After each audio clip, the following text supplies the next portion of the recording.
Hey guys, Lexicon here. Welcome to my State of the EA address. What I'd like to talk about today is Electronic Arts and how their business model has changed over the last few years. Now, it seemed like the popular thing to do on the internet for a few years there was hate on EA. Some of their business decisions did not lead to a lot of favorable outcomes. Most notably started with the Mass Effect series. The Mass Effect 3 ending was leaked online before the game ever came out due to, I believe, a bug in the demo that they uploaded to Xbox Live and PlayStation Network that spoiled a lot of stuff for the ending there. And then you had the SimCity debacle with the servers not working. You had to be online all the time. That did not win any favors with the gaming community. Which brings us to Battlefield 4.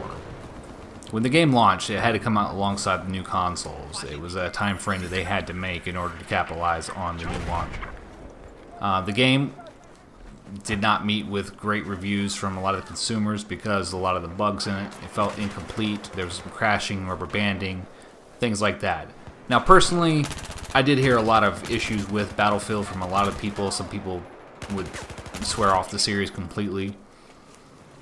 I never actually found the game unplayable. Yeah, sure, there were moments where it was annoying. You get disconnected, things would freeze. The rubber banding was probably the worst part. On top of that, you had all the netcode issues, which would get you killed around corners quite frequently. But like I said, despite all that, I actually never did find the game unplayable.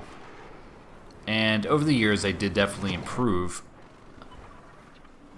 Afterwards, they had problems with Titanfall, so finally, fast forward to 2014, and somebody up in EA decided that maybe it wasn't such a good idea to put out an incomplete product. So they premiered Battlefield Hardline at E3, and immediately threw up a beta, which was met with lukewarm results. A lot of people felt like it was just a really big expansion pack for Battlefield 4. So, taking that into account, they got a lot of feedback from the beta, and they went to the higher-ups in the company and said, hey, we would like to implement a lot of these new changes to the story, to the system, to the game itself.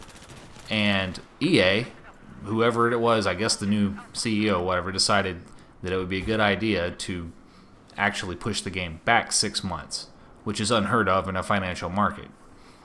You have to, they had to have something to ship for the holiday to make that Q4 sales. I mean, it is a business after all. But they made the bold decision. They didn't want another Battlefield 4 debacle.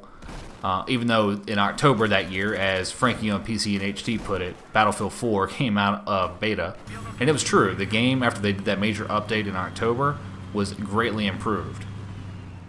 Also during that time, they announced they were working on a new Mass Effect and started polling the community on what they would like to see in that series, which is really cool. There was an interview where they were talking about being more transparent and announcing games much earlier so they can get fan feedback going into the development cycle because they want to see what the actual audience wants, which I think is a really awesome idea. Your target audience needs to at least express their opinions. Fast forward to 2015. They released a second Battlefield Hardline beta, which felt like a vast improvement over the original. Honestly, it changed my opinion of the game and made me more excited about it, as you can see in my previous videos. When Hardline launched, the sales were less than expected. That is until the community actually saw the reviews and realized the game was stable. DICE's next project is Star Wars Battlefront, which I think is highly anticipated throughout the gaming community. We should be seeing a trailer here on April 17th at the Star Wars Celebration, which hopefully will be giving us some sort of clue as to the release date. If I had to guess, I would say most likely the Q4 of 2015. It coincides with the release of the new Star Wars films, and they have no major title announced for that time. And Battlefield 5 has been confirmed for holiday of 2016.